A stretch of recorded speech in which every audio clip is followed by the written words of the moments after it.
Hey, friends, welcome in. I am so glad that you're here today. I'm Katie Mass, Director of Community here at Rock Paper Coin, and you are tuned into RPC Money Talks, our monthly webinar series where we get honest and real about what it takes to run a real business these days. If we haven't met before, and to be honest, there were a lot of newbies in the registration this month, which was really fun to see. So, welcome. We are a payment platform built for small business owners just like you that's designed to make invoicing, contracts, and payments easy and affordable, just like they should be. If you're just joining us, drop your name and your Instagram handle in the chat. We love seeing where this community is coming from and getting people connected to each other. Also, we love it when you snap pictures and share this webinar on your socials. So please feel free to share the love today and tag us so we can see what you loved. Sari, as always, is in the chat. So she is going to go ahead and drop our social handles right there for you. So be sure that you're following us. Okay, enough housekeeping. Today, we are getting very real about your copy and how it affects how you make money. Because here's what I keep hearing from business owners in our own community. I love my website. I wish I were booking more clients. Those two things exist within each other. And if your website is beautiful but not booking, you don't have a design problem. You have a messaging problem, my friends. And we are going to unpack that and so much more. I'm beyond excited to introduce you to someone who is going to absolutely blow your mind. Our guest is a brand voice strategist and website copywriter. She understands this industry inside and out, from the clients to vendor referrals, the pressure to look polished and book the right clients. And she knows why so many beautiful websites still aren't doing their job. So please say hello in the chat. Help me welcome Andrea. How are you doing today, my friend? Good. How are you? I'm so excited to be here. So excited to be here with you. You have such a sunny space behind you. That's Florida for you. I know, I know. We're only a couple of hours away here in Raleigh, and I'm like, sun, please come back. Like, I'm getting darker and darker here in the moment. You should see some days I will be turning on the lights at 1 p.m. because there's a thunderstorm. So, despite what they tell you about the Sunshine State, it's not always true. I'm just working with a beautiful day today. That is really funny. I definitely have those 3 o'clock meetings where the whole rest of the rock, paper, coin team is on the West Coast and I'm here on the East. And it will look like it's 9 o'clock at night. And it's like, nope, I'm okay. It's just a severe thunderstorm. Yep. Just Better light a candle, like all that stuff. Yeah. anyone else in the chat that's feeling this, let us know. But let's have you kick us off by telling us a little more about you, what you do, and why it's important for you to be here with us today. So, like you said, I'm a website copywriter. I work primarily with wedding pros to make sure that their sites are doing two things. One, that you're showing up in search wherever you need to be.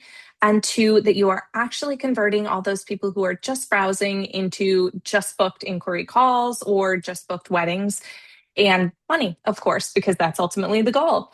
So I started out working in marketing with a lot of larger Fortune 500 companies, luxury brands, all of that. And I have learned that what they do is in many ways applicable to what you do as a business. And so what I do is work with my clients to take those tactics, plus a lot of what's specific to the wedding industry, and create websites that really outline your client experience, give them the words to talk about your work, and make them super excited to book you.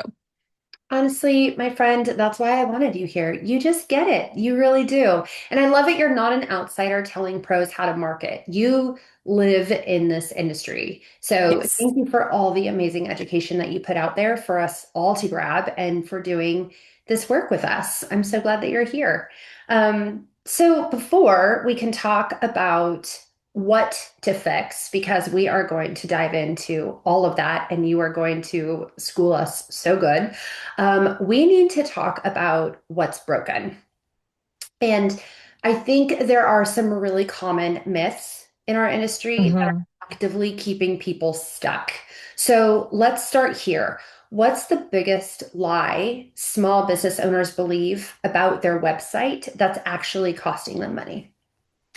It's that you only need to show images. If you're doing some sort of visual work, there's a temptation just to put your portfolio out there, to put images out there. And those images are so important. I will never undermine the images or the video that you put out there, but they need to be surrounded by words that put your work into context, that show your value, that educate a little bit on who you are, what you do, what kind of experience you deliver, because so many small business owners cultivate this beautiful client experience. And that doesn't come through in just photos. You've really got to convey all the hard work, all the detail, all the care you put into things.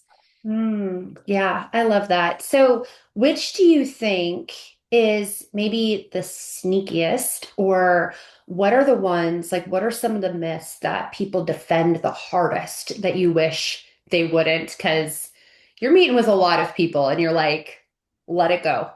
Just let this go. So I've got three good ones. One is that what is working for someone who's a few steps ahead of you in their career is going to work for you. I have seen people, they say, especially photographers and planners, they've got these beautiful websites that really are just images and maybe like an artist statement. And that works for someone who's been in the industry for 25 years, but they've been published in Vogue. They've got a planner network like you wouldn't believe. They are not relying on Google to put leads in their inbox. If you are, you have to think a little bit differently and catch up to them rather than copy what they're doing right now. Also, probably when they started out, they were doing things differently too. So that's one. Another is that SEO is dead because ChatGPT has come along and now people are searching on ChatGPT. And while it's totally true, we will talk about getting your website ready for AI search. But it's like a Venn diagram and 90% overlaps between SEO and AI optimization. So I don't want anyone to think that what they've been doing for SEO is useless, that they should drop it, that they shouldn't pay attention, because ChatGPT cares mostly about the same things. And then the third one is the spiciest, which is pricing. Gen Z and younger generations really want to see pricing, some kind of ballpark pricing on your website. And I know that there are people who don't show it and it works for them. And if you are booked and busy with the client you love at the prices you like, keep on doing what you're doing. But if you are not seeing enough leads come in, we need to have the talk about giving people some sort of pricing information before they inquire with you, because a lot of them, if you go on Reddit, if you go on Facebook groups, they will say outright, if I can't tell if you're even vaguely in my budget, I'm closing the tab and I'm moving on. Yeah. Yeah, I love that. And I think one thing I hear a lot too is this constant push. And this is like one thing that you didn't touch on that I think is equally as important, which is to have testimonials on people's sites. But I have to be honest, I have read some and I'm kind of confused why you would add that or what kind of help it's even trying to provide to future clients, right? So that's another thing. I think people just feel like this is my opportunity to put every single thing I have on this website and get it in front of people. And that is not the strategy. So I'd love to know what kind of testimonials actually convert versus just sounding like a nice compliment, or Mhm. that putting absolutely everything on your website thinking that it's going to help you. So I would say when your clients love you, they write these long, gushing testimonials, and they are so nice and they are nice to read. And you should screenshot them and save them in a folder for when you're having a rough day. But don't put them on your website verbatim because they use fluff, they repeat themselves. What I work with my clients on doing is typically taking those testimonials. We're not editing the content, we're not changing the verbiage. We are trimming out sentences where clients say the same thing more than once so we can get to what really makes an impact. Because usually in any given testimonial, there are two, maybe three really high impact sentences about your work, your personality, your client experience. And those are what we want to pull out and emphasize. If there's a big blob of text, people don't people don't read. I hate to say this as a copywriter, but especially if you have a huge long paragraph, people don't read. So if the really important sentence is buried 5 sentences into that paragraph, it's going to be missing when it should be in big font front and center. Yeah, yeah. And I love that you actually mentioned the folder. So, I mean, obviously, diehard Enneagram 2 community builder over here. This should probably not come as any surprise, but I have two folders that live on my desktop at all times. And they're a fill your cup. It's called Fill Your Cup. And it's just screenshots of lovely things that people have said, or screenshots of testimonials, or little messages and things that people have sent me. And then the other one is, you did this. And it's just this like, it's just literally this folder full of things that I've done, or, that I've gotten to experience, or people that I've taken pictures with, because it is just such an important thing to keep that in front of you. And those pockets are important to remember for me, but clients don't care about the person that you met 6 years ago Yep. meant a lot to you. It doesn't mean anything to them. So I love that you mentioned that, because I love those folders. Um, Yes, I'm going to start one of those. The second one that you did this folder, I need one of those. That's amazing. right? It's one of my favorites for sure. Yep. I love that. Yeah, everybody please go create a you did that folder and Hmm. look at it often. I promise it will fill your cup. Um, so I know that I hear a lot of my portfolio speaks for itself. Hmm. That's just a statement that's out there. And I love the confidence. I love the confidence of that statement. Or I'll figure out my brand voice once my business is bigger, is another one that Hmm. I thought of. The worst for me is my website is fine for now because it's still bringing in inquiries. When I hear that last one, it hurts me deep inside, because getting inquiries and getting the right kind of inquiries are two completely different things. Hmm. And that's the thing about website copy, or just copy in general. It's not just about getting people in the door. It's about making sure the right people walk through and that they want to stay. Yes. So if someone's website isn't converting, what's usually the real problem? Not the one they think it is. I would say that the biggest problem I see is not talking about your client experience. People put thought into it, they really work to develop it.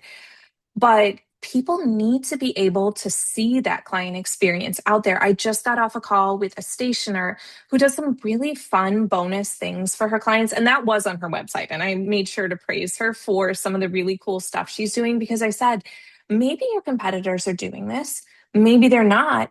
But we would never know from looking at their websites because They're they not talking don't about have it. that on there. Yes. So you already have an advantage.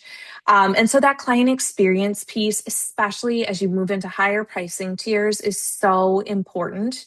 Um, and another thing is people are looking for social proof. So not just testimonials, but where have you appeared? Where has your work been? That is, it's not even something they really need to read other than to skim a little list of logos. But if you are overlooking that, you're overlooking the fact that your work has been given the stamp of approval from other people, and you should jump all over that. That's amazing. I love that. And I think it's important to remember too that we're moving generations. Like, the past generation, it's just been a lot on trust. Like Hmm. it has been a lot of, oh, well, I trust that this is the experience. I trust that, this is what you've done before in the past, or I trust because this person got that from you that I'm going to get Hmm. the exact same thing. And so that's really been the case. And this new generation is like, prove it or I'm out. Like, Yep. they're like, you either said it or you don't. Like, I'm not Yes. going to go searching for this information. And so that's so key that you said that. I know that this could be a bit of a spicy question, but you see so many websites, so I'm dying to know. What's the fastest way you can tell within, let's say, 10 seconds that a website isn't going to book a client? If I can't tell where you are without even scrolling, that's a huge one right there, because there are so many people who might like your work, but if they cannot tell where you're based, if they come across you on Instagram, they pull up your website and they don't know if you're based in Denver or Seattle or Miami, they're bouncing. Same with if it's not relatively specific what you do, what you offer in that headline at the top of the page. If you're a photographer, it's usually not more complicated than saying you're a photographer. But if you are like a website I just worked on, a custom sign and fabrication company, they need a little bit more information in the top so that they can at least grab, okay, this is what this person does. Really cool. I'm going to keep scrolling. You have so little time to get someone's attention and to tell them what you do. And a lot of times people are passing that off and putting it down the page, and then you can miss out. Yeah. Would you also say that email is up there? Yes, I think email is super important too. I mention that because we're doing a little bit of research over here at Rock Paper Coin. I'll put that little teaser out there for anyone who's a Rock Paper Coin Exciting. fan.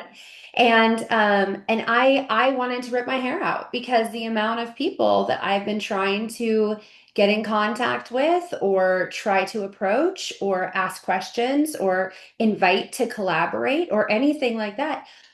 Besides your contact form, which isn't always helpful because maybe I Mhm. want or need to attach something to this email that I'm sending to you, I have no other way of getting a hold of you.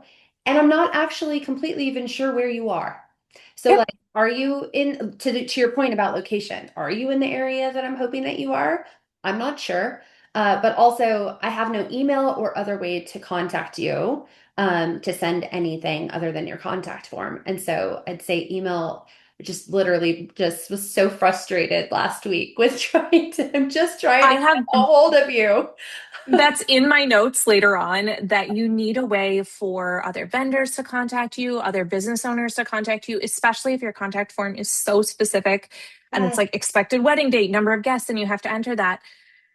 Not everyone's going to want to do that to reach out and say, hey, can I have you on my podcast? Or, we'd really like to feature your images on this blog, or even a planner who might be reaching out to say they'd like to refer you to a client. They just want to drop you an email that's 3 sentences long yes. and start the conversation that way. And to be honest, we don't want, if you use a CRM or something like that, you don't want that little ping of a new inquiry, in wherever it might be, popping up and saying, hey, like you have an inquiry. And then it's like when you get in an inquiry form and it tries to pitch you on a service instead of actually being an inquiry. You want your inquiry forms, the things you get excited about, the notifications you get, you want to keep those for the actual people that are going to move through your workflow in the tools that you have. Yeah, I actually told someone this too. I said, I don't go to your contact to get your email. I'm going all the way down to the bottom. So you don't Mm-hmm. even need to worry about the fact of, oh, well, my contact form is a lead generator and I really don't want to miss out. And if everyone's just emailing me, it's not going through my CRM. I'm not going to your Yep. contact page for your email. I'm going to the very bottom of the footer of of your website. And I am assuming that right there you've got A yourself, little a email, a little little envelope email. icon. Yep. That is all I'm looking for is that tiny little postage letter. Yes, exactly. Yeah, you don't want to be opening up RPC or and finding things from someone again who's like, hey, I want you to come on my podcast. That's great, but you don't want to get that notification and be like, all right, we've got money coming in. And then, yeah. So I highly recommend what you said in your footer and on your contact page. Because if I were to give you one rule as a copywriter, it said you need to put things in more than one place because people won't always find them. That's right. Well, thank you everyone for letting me vent out for 5 minutes about the need for an It email. was a good one. It was I a good one. just clearly needed to talk about that for a second, get that off my chest. So, part of attracting the right people into your brand is making sure they feel seen. And Hmm. that brings us to something that's really important and I think often done wrong, and that's inclusivity on websites and just in copy in general. And I think this is an area where a lot of people want to do this right. I think that Hmm. they have the intention. I really do. And I think they're genuinely just not sure how. And so they stay stuck. And Hmm. that's when I see a lot of comparison still. And people start doing what other pros are doing or doing something that they saw suggested on Instagram or TikTok, even if you don't know why they're doing it or what it means, which is a very dangerous game. Hmm. So, is there a piece of website advice or just general copy advice when it comes to inclusivity copy that everyone is following right now that is actually hurting their business? So I don't know if it's hurting your business, but it certainly isn't helping as much as it could when you say something like all are welcome here or love is love. Those are great starting points. And Mhm. they may lead some people to be like, okay, I think this may be a safe space for us. We're going to explore further. But some people want to see more. One thing in general to keep in mind, people are looking at so many vendors' websites these days per category that they need that information up front. So while those aren't bad, they're certainly not going to hurt anyone's feelings. They're not offensive. You want to start showing more earlier so that you can book the full range of clients that are interested in working with you. Starting with seeing it through in your frequently asked questions, the rest of your copy, but to skip over copy for a second in your imagery too, because that's something that people are looking for right away, whether we're talking about size inclusivity, gender inclusivity, racial inclusivity, all of those things show up in your photos. And I can speak to this as someone who my husband is Indian. And when I was looking for a photographer for our wedding, I needed to make sure our skin tones would be photographed and lit really well, because otherwise I'll look like Casper the Friendly Ghost. And we don't want that in my wedding photos. So I was looking right away for images that showed that this person could work with multiple skin tones. I was not going to go through 50 pages of someone's blog to find them. I needed them to be pretty much, it didn't have to be the main image on the homepage, but I needed to be able to find them pretty quickly. And the same is true of other people seeking inclusivity. Yeah, yeah. And I know that there's a fear of saying the wrong thing. And some people are kind of just also checking off the boxes because they know Mhm. they have to. But it's 20, listen here, it is 2026 and we need to get past this and we need to do it right because we have put in the work and the time to fully understand it. Mhm. I want to demystify this right here. How do, right from you, how do pros genuinely and authentically show inclusivity on their website, not as a performative statement, but in a way that actually attracts and welcomes the clients that they want to serve? So I would think about who those clients are, who's showing up in your photos, the people you want to communicate you are welcome. It's a simple statement. It's a sentence or two that we welcome people of all genders, we welcome people of all identities, religions, whatever the groups are that you want to include. Size is a really big one that I wish saw included more often as well. Yeah. Um, and then see that thread through your whole website. So don't just think about putting a statement in one place. One thing I have seen LGBTQ couples in particular say is there'll be a statement on the homepage, and then they go to the form, and there's a question in there that says bride's names, groom's name. And Mhm. immediately they're like, okay, well, this person hasn't, they've got the spirit, but they haven't thought through all the details, and it can be a little bit alienating. And that goes into your contracts, it goes into everything that you're doing. Mhm. Really think through whether there is a need for those terms. And I've even heard Kirsten from Equally Wed say it can be really tricky. There is a balancing act because occasionally there are things that are associated more than with one specific gender, and you do need some of those terms for search, but at the same time that's where your images also come into play, and you can, demonstrate your inclusivity throughout. Yeah. And so when it comes to authenticity, because this runs very Hmm. parallel, sometimes people can get really defensive because Hmm. feedback or removing something from their website or copy that was personal feels like an attack on them. Or they have done all the work to make all of the pictures and all of the statements. And then it can be something where it's like, oh, you forgot about your lead form. Oh, you forgot about your intake form or Hmm. your questionnaires or the timeline that you're going to send to the client and their family and their friends. Then they're all going to see this verbiage. But people can just naturally get very defensive because this isn't a brand that they work for. This is their brand. This is them. They Hmm. take it very personal. So, what's something people are proud of that you look at and immediately know, like, uh-oh, like that's not actually going to help them if they keep sharing that? I do think you have to be careful, and I know it can be a little bit of a chicken and an egg situation about sharing the same one set of images over and over again to attract diverse clients. You really do need a variety, because otherwise people start wondering, is this a style shoot? And I know it's really tricky. I feel for everyone where you want a more diverse clientele, but you can't attract them without the pictures and the portfolio, and you get stuck. But it can be really limiting when people only see a thing of one size. And I also really want to challenge people. to kind of confront their biases a little bit, just their unconscious ones, because a lot of times I see people with diverse portfolios, diverse work, but they naturally gravitate towards putting front and center what algorithms favor and what they're kind of unconsciously biased towards. And that's really painful work to do. It's hard to confront your internal biases and say, I did put this picture here because that's kind of just been the industry standard, people who are conventionally attractive, thin, whatever. But am I displaying the full breadth of my work? Am I kind of defaulting to these biases? It's not personal. It's not a flaw in your character. It's just something that we all inherit from society. And you need to kind of be honest with yourself about whether you're reproducing those. Oh my gosh, I have goosebumps. Like this is very, very good. This is so good. I'm so happy that we're having this conversation. And I know a lot of people know this, but just hearing it sometimes, the reminder, right? And Mhm. it's a vulnerable conversation, and I'm just very happy that we're having it.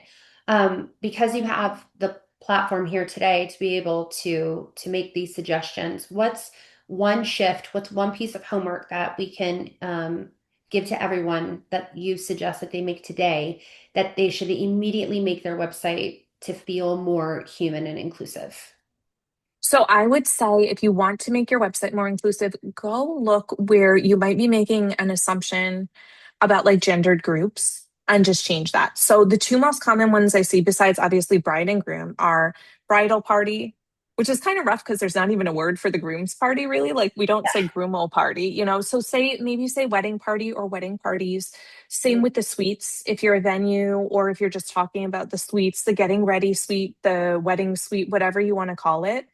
I also have heard from photographers that they would love to see two beautiful suites no matter what the gender of the marriers is, because a lot of times there's a beautiful so-called bridal suite and then a not so great one for the groom. And they would love to see like some beautiful natural light for grooms, or people of all genders too. But that would be my first step, just changing things to wedding parties. Um, you have to remember that even if your couple appears to fit a certain mold, the people behind them and surrounding them may not be. They want to know if you're going to be inclusive of their family, their friends, their guests, their other vendors. Mhm. And so it's really important to make those tiny shifts, even if they may not apply to the couples or the clients that you typically work with. Yeah, and what I love, I'm hearing underneath all of this, which is amazing too, is just knowing who you are, who you serve, why you're serving them, and then being willing to say it clearly and authentically for them to feel Hmm. comfortable to invest in you, because Yes. that is what this is. They are giving you their money by booking you. Like Hmm. all of that combined is your magic sauce right there in Yes. able to And make. they're nervous about it. I don't have great like anecdotes on this. I don't have data. I always have anecdotes from reading Reddit and Facebook groups and that sort of thing. I don't have great data about other groups, but I know LGBTQ couples in particular really express, I found a vendor I like. I think they might be willing to work with us, but I don't know. And it's very nerve-wracking to reach out to someone and not know what kind of response you're going to get. And so anything you can do to reassure people that you're a welcoming space for them, it just goes such a long way. And it will get you more inquiries from the clients who are aligned with that. Yeah. Yeah. And I love that we're digging into all of this and kind of like shedding light on this. And it brings me to something else that I think a lot of people still struggle with, and that's finding their actual voice. Like Hmm. you can get the tips, you can hear the advice, you can hear someone say, just put yourself out there. But if you don't know what your actual voice is, and I'm not talking about the professional voice that Hmm. everyone thinks they're supposed to have and that they think, will sell their services and all of that. I'm talking about their real actual voice. It's a struggle. It's a struggle. Hmm. People have copied a voice from someone else because they've seen that it works, or they copy the voice from the tone that their industry is carrying, and it's Hmm. actually them. So, how do you help someone own their authentic brand voice? So I think the first thing is just you want to show up online the same way you show up on person. So if I get on a Zoom call with you, obviously you're going to get the work friendly version of me. You're not necessarily going to get the having a margarita at the bar after a conference version of me, but you are going to get the work, you are going to get the me that you would get in a voice memo to a colleague or something like that. You don't want to catfish people. You don't want to pretend to be someone that you are not, because then you are making it hard on yourself to show up in person as that version of yourself that doesn't really exist. I always think about in the wedding industry, if you're a millennial like me, you might have seen Bride Wars, and it's Candace Bergen who plays this really uptight wedding planner. And I think a lot of people feel like they have to be her, whereas in reality, there are room for people of all kinds. And at the highest levels of the luxury industry, there are still people who are not super uptight or super polished. It is fine to be yourself. It is good to be yourself. And it's also something that takes work because, especially if you've worked in some other job, a lot of us internalize things about professionalism and not showing our personality. I am 100% speaking from experience here. We've all been there. Anyone who's worked a corporate job knows that a lot of times you're kind of putting up this facade and being someone you're not. And that's fine when you're clocking in and out, but when it's your business, I think I really would motivate people to show up as who they are. It just makes your life easier if you don't wear your brand voice like a costume, but instead it's a reflection of who you really are. Yeah, and I think culturally, like as professionals, for anyone who didn't get out of college and immediately start their own job, yeah, the path was go to school, get a degree, get a job, buy a house, rinse and repeat, do all the things. And what that person is outside of work would be too much Hmm. at work. But here you get to just be you.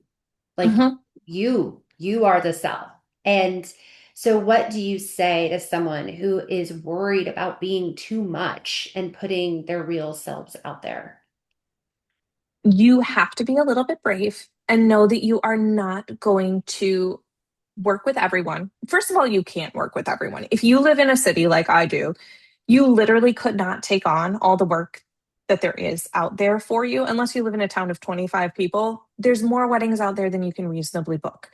So you have to accept that you are not going to be able to book every client and that some people won't want to work with you. And that is okay because you are getting the clients who are more aligned with you and you're going to be happier working with them. Now, obviously, the degree to which you do this depends a lot on your category and how personal of a brand you are. The example I always use is a linen rental company is probably going to be a little less funky and personal than a photographer who really needs to connect personally because you are going to be there in some really emotionally keyed up moments. You're going to witness some family dynamics, and people really need to be comfortable with you in a one on one setting. So there is like a little bit of a slider depending on what kind of business you run. But ultimately, you have to be brave enough to accept that some people won't choose to work with you, and that's okay. You can't work with everyone. And if you try to be for everyone, you ultimately end up being for no one. Yeah, yeah. Yes, yes, all of this. Listen, the right clients will love you, your brand, your words, your vibe. The wrong ones will self-select out. Hmm. That's the whole point of this, I promise. And it's not for, you to take personal or to change your website to market to everyone. You're putting yourself out there in a real way to find your people, Hmm. pay you, and support your business and your livelihood at the end of the day. And that's not going to be everyone. Yeah, It's it not. can't be. Like I said, it can't be everyone. And most of my clients have found, I'm thinking back to, I worked with a photographer last year, and she was telling me a little bit about her numbers for last year. And she said she is getting fewer inquiries because the people she doesn't want to work with are weeding themselves out. But then when they get on a call with her, she is much more likely to, one, enjoy working with them, and two, convert them into a sale rather than have a flood of inquiries, only 20% of which are really a good fit for her. Instead, she has fewer inquiries, but she's booking, I think she said 75 plus percent of the people who choose to reach out to her because they're a good fit and she will feel like they're a good fit too. Yeah, and it makes me think about the word unforgettable, right? And at that point, you're truly, truly, without even trying, you just authentically put yourself out there and you became someone's unforgettable. Yes. And so what does making someone like unforgettable online? Like what makes that versus just being another option? Like how do you really put yourself out there to make sure that you're unforgettable versus being like, oh, I don't know, we'll compare. I recommend that people be specific. That is the number one word. If you take away nothing else from this webinar, take away the word specific. Your testimonial should be specific, and what you say about yourself, the stories you tell, the facts you share should be specific. How many websites have you been on that you've seen that someone says they like coffee, um, they like tacos? Maybe Yep. they tell you that they're a parent or they have a pet or something like that. And all of that is fine. And it's relatable to an extent. A lot of people are those same things, but it's not especially memorable. So no one's going to walk away from your website and be like, oh, yeah, that's the girl who likes coffee. It's not. If you Yeah. give them something specific to hang on to, that's what's going to stick with them. I remember reading a photographer site and she talked about how the worst thing that ever happened to her at a wedding was she backed into a pond and fell into it with her equipment. That's a hilarious specific story. I'm still using that 2 years after I first read it on her site. And so I always encourage my clients to go a little bit deeper than just those surface level facts. That does not mean that you can't have boundaries. You can choose a very few things to share about yourself, but I want you to choose them intentionally and try to find specific things that are going to convey something about you and that are going to stick in someone's mind. The lattes, the coffee, and the tacos. Let me tell you, everyone and their brother, sister, mother, father, grandfather, and dog all had literally coffee, tacos, lattes on their websites. And that statement right there is just such a good reminder that you your copy cannot sound like everyone else in your market. Mhm. It should only sound like you, period. Otherwise, you are completely forgettable. And I get it. Mhm. It's so easy to look to the left and to look to the right and to see people booking in your area with certain verbiage or with certain vibes or certain playfulness. And you kind of just start to sway that way naturally and see if Mhm. you pick up any of it and, see if you can get a little bit of what's going on. But your story is your income. And so you can't Yes. bury it. You really can't. And instead, you need to be using your story to your advantage and letting it be the reason why someone books you instead. Mhm. Love that. Just remember the tacos and latte. Yeah, I mean, we all love tacos. We Like, do there's nothing wrong with tacos, but we all love tacos. that. I will admit, I talk about coffee on my website because I specifically say that I do not like coffee. I never drink coffee. And people mention that to me all the time. That's the power of saying something specific about yourself. Yep. I know that I've nailed it if a client tells me every time someone gets on a discovery call, they mention something from my about page Mm, to me to start the conversation. Because that's another value of this specific copy is it gives them a little conversation starter, a little icebreaker to, bring up to you on a call to say, oh, so I heard that you are in the process of summiting all these mountains in Colorado or whatever. That's okay. You've got 2 minutes of small talk to warm them up on a call now because you shared something about yourself.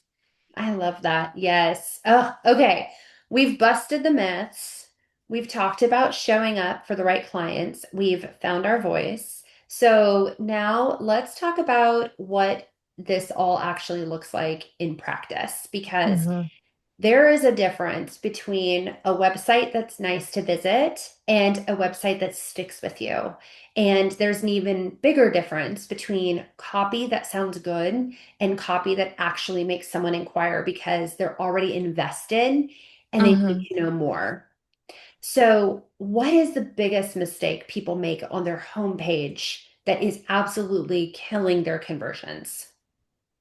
I would say not having enough copy and not directing people to the right places. So, most pages on your website, we're going to give them one goal, and it's usually to inquire. You want them to inquire. Your homepage is a little bit different because you're sending people to all these different places, but you want to make sure that you're clearly directing them. So, you want to have a section for your services. You want to have a bio section so they can learn more. That's something a lot of people forget is they forget to put a picture of themselves and a short little bio and a link to their about page. And your about page is such a big asset in selling you that I really want to see that on the homepage as well. And then the other thing is wrap it all up with a powerful call to action, whether that is to explore your services, explore your portfolio, or go straight to inquiry. When they get to the bottom of the page, I want a call to action. It's like the copywriter's mantra. There's not enough calls to action on most websites, especially because I'm picking up my phone here.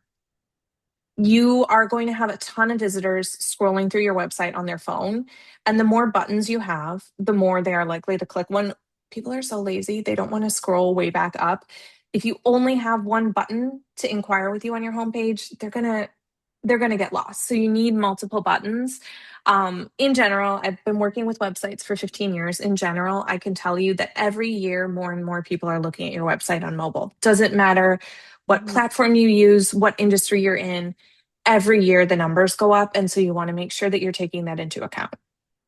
Yeah. Oh my gosh. You're so right. I was just literally, while you were saying that, I was thinking about the last thing that I purchased online and how I only purchased it because by the third time, like I was like, okay, fine, you've made it so easy.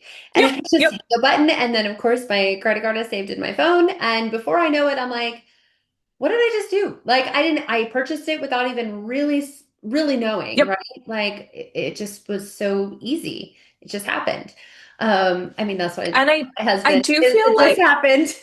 it just happened. And I do feel like also as a millennial, I definitely have the mindset where I'm going to go and sit down at my Mac and make my big purchases, my airline tickets, my big investments on my big screen. Yep. And I think we need to dispense with that myth for Gen Z. I think there are a lot more people who are comfortable at least inquiring about, if not making big purchases on the small screen. And so we need to be ready for them too, because I think about something, you and I both have kids. Our kids are growing up in a world where they access everything on smaller devices, and big devices are only for like typing a paper for school or working on a PowerPoint presentation or something. The mindset is really shifting towards mobile. Yeah. Yeah. I agree. What is it that makes a client feel like, oh yeah, this is worth the investment before they have even seen your pricing? So, the number one thing is showing them how you're going to make their life easier because they are stressed out when they are wedding planning.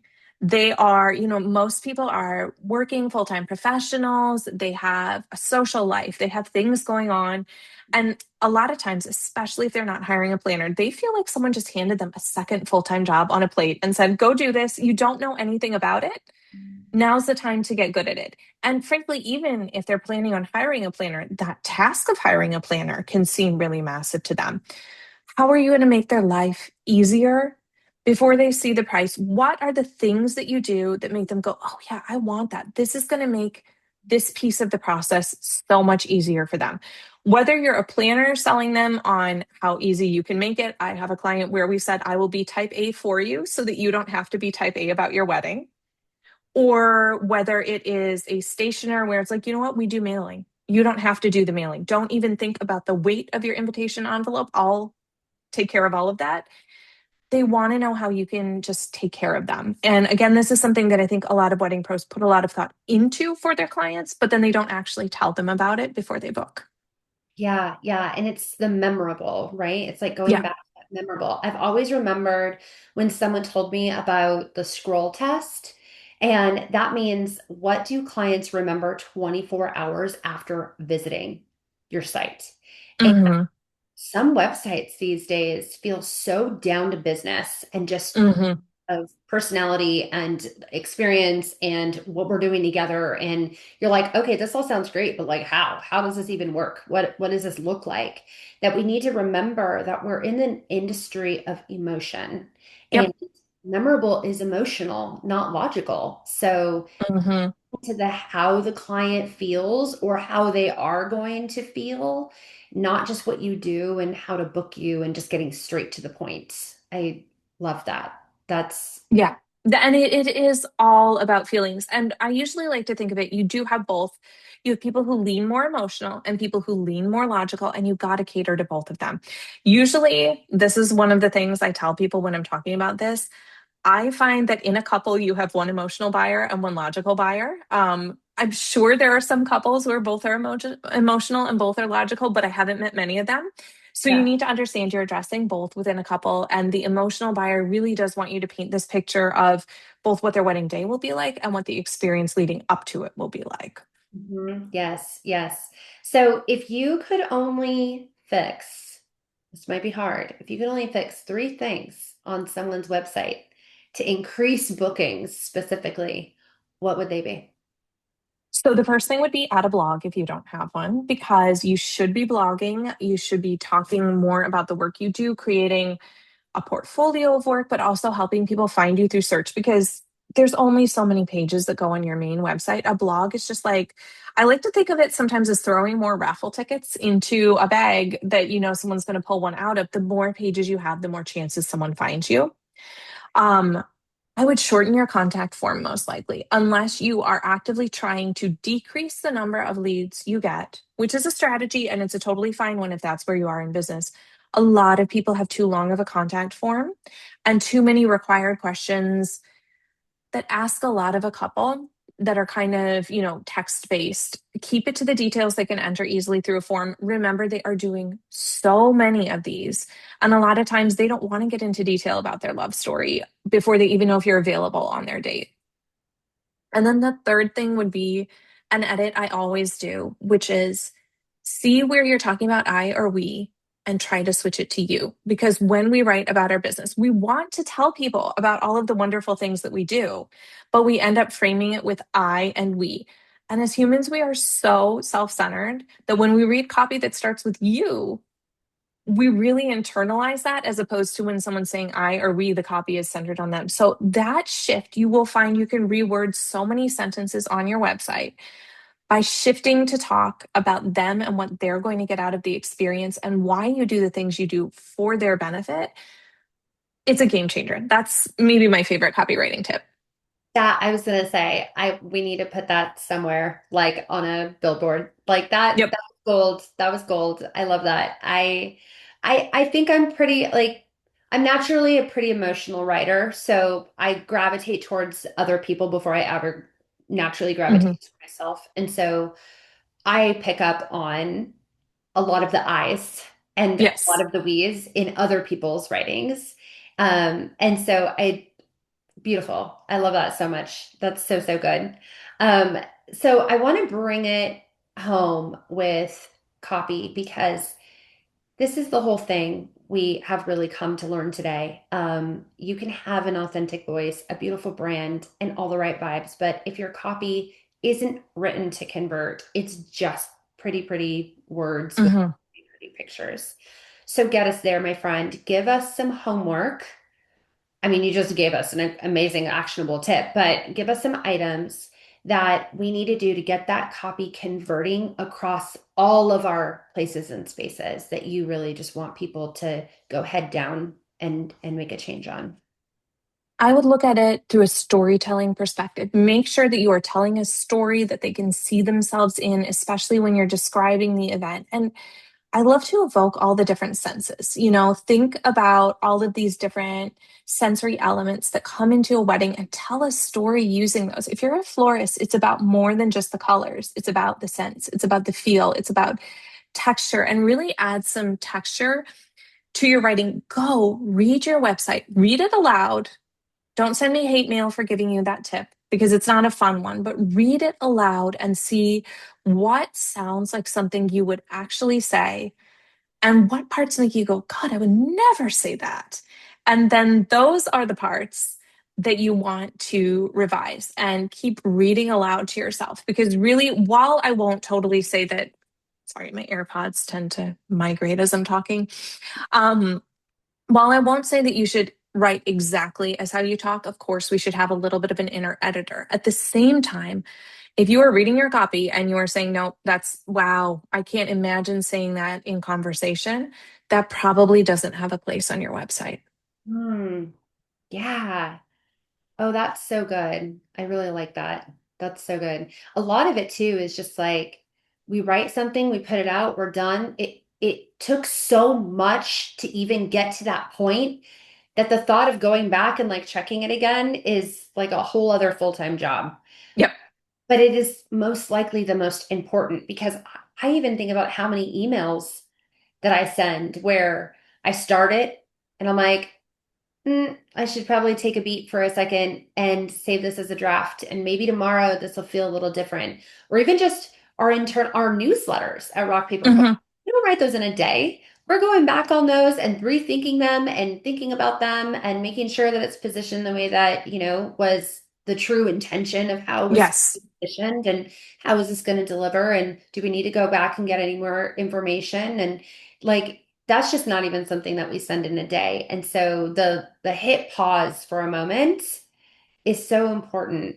I wonder Yep. too, I always think about admin days and how Hmm. anyone who's trying to batch work or, do any of this seems like another task. This seems like another thing to add to your plate.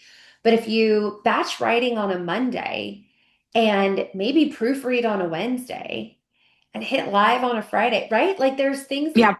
do and, maybe the motivation just wasn't hitting that day, but it might on Thursday. And you might Yep. end up with a whole other thing that turns out to be beautiful and amazing and authentically you because you were in a better spot or you thought about it. So I think that's such a great thing to think about because it's just such an afterthought. You're like, I did the work, it's live, it's done. I don't want to look at it again. Um, And sometimes you go back, honestly, for myself, because I do build this into my own processes. I need to let things sit for at least 24 to 48 hours before I finalize it. A lot of times I find that actually what I didn't think I liked when I was writing it was just fine. But you're in the weeds with your work and you can't get yourself out of it while you're staring at the screen. So put it away for a day or two is great advice. And then you'll come back to it and you will see more clearly what you really like and what you can live without. I know a lot of people in our industry also just struggle with perfectionism, imposter syndrome, like really just Hmm. mean it's so hard. And one task will easily take you 8 days because you are just over obsessing over this tiny, simple little thing. And I think across the board, this is general advice that could help with that as well. This is Yep. just so great. I love that. It's not easy for me either. I will say that outright. When I'm writing someone else's copy, no problem. I got this. When I'm writing my own copy, The it's worst. challenging. It's really challenging to work on your own business, even when that is your actual job to do that particular thing for yourself. Yeah, I run socials at Rock Paper Coin. I can post all day on my own personal social media and I'm completely fine. The moment that I have to post anything on Rock Paper Coin, I'm like, okay, get ready for an all-nighter. Like I'm going in for battle because I really want to do it well and I have such good intentions and I Hmm. want to make sure that I, do the best that I can.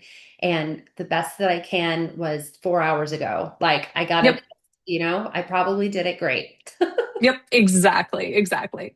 Well, I don't know how this went by so fast. We were just having way too much fun, but I do feel like we just handed everyone a copy of an audit checklist in real time. So thank you for that. We always have the best Q&A and we do again, and I want to make sure that we get to some of those questions. But first, I want everyone to know more about how they can work with you or at least continue learning from you because you are just absolutely a wealth of knowledge. So do you want to dive into where people can find you and how they can work with you and kind of what that looks like? Absolutely. You can come find me on my website. I know you guys will have links, so I won't, bother going through the details, but come find me on my website. I have a newsletter where once a week it's an advice column. I answer a specific question from a wedding professional about marketing, websites, sales psychology, all that stuff. And of course, I'm available to work with you on website copy or on blogging. And then I also am on Instagram, not as frequently as I should be, but I try to be active there at least once a day in stories. Sharing some more insights. Okay, first of all, I need to sign up for this like tip in my inbox. So like that, I need to get on that. That's amazing. I love that. Yeah, so there's the link, everybody. Go ahead and check it out. Make sure you're also following on social media. And then obviously I'm sure you're also open to any DMs or any questions that anyone. Absolutely. I'm down for a voice memo. So I mean, go ahead, ask questions. I am here Love for that. it. This has been it's so funny. I feel like sometimes, with our lovely webinar community, it's like you get active chats and then it's sleepy chats. But for the most part, it's been a sleepy chat. And I think everyone's just been absolutely absorbing everything that you're saying. But if there are specific questions that you have, or if there's anything that you do want to get, oh, see, there we go.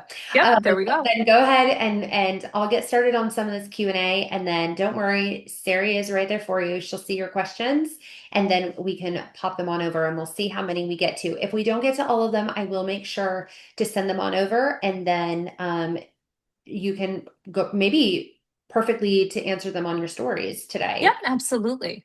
Okay, great.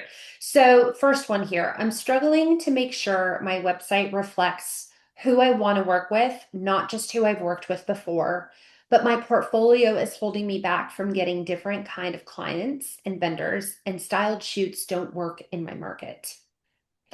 So it wasn't really a question. I That's a think it's challenge. more, it's a challenge of like, what do I do? And I do feel like you can target your copy towards those ideal clients, but I feel like this is kind of a one stepping stone at a time. Like you really need to think about what you want to book, think about what those people need to hear, and get that on your website and get that on your marketing so you can start building that portfolio piece by piece. It's a transition a lot of my clients have gone through when they're coming to me. They maybe have a few weddings they really love, but they're still booking some of those past clients. And listen, people like to earn money. So you're sometimes going to take weddings that aren't portfolio pieces, but you need to make sure that the proportion of those isn't terribly high so you have the work that you want to, and it's going to be a gradual transition. You need to start speaking to those people, get one or two, showcase that work a lot, and just keep building on that from there. And really have patience with yourself because it is a gradual transition. And I agree with you that styled shoots, they can be an amazing tool, but they are not always the solution for every market or every situation. And I will also tell you that clients are more attuned to the existence of styled shoots than they used to be, which isn't to say that styled shoots are a bad thing. I think they can be great for bringing an idea to life and showing some of your creativity.